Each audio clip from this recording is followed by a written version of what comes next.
Gas companies have been put on notice over a looming shortfall, which the consumer watchdog says could send some businesses to shut down. Let's go to Canberra now. We're joined by Andrea Crothers. Andrea, this is the worst shortfall in 5 years. Yeah, Pete, if you were hoping that the gas crisis would be short-lived, you'd be bitterly disappointed. The Australian Consumer Commission, Competition and Consumer Commission, ACCC, it's released an interim report into East Coast gas supply. And what it's projecting is a 56 petajoule shortfall. So that's equivalent to about 10% of domestic demand.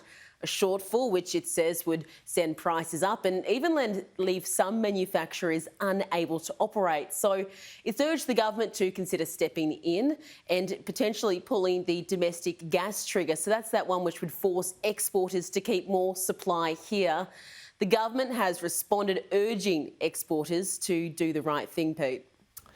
Meanwhile, the first news poll out for the government, the current government, and it's pretty good news for Anthony Albanese, Andrea. Yeah, much better news for the government here, Pete, recording the best performance of an incoming Prime Minister on record.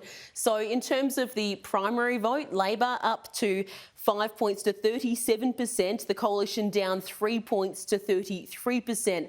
In the two-party preferred basis, it puts Labor at 56 to 44 over the Coalition, a 4-point jump in that lead from the election.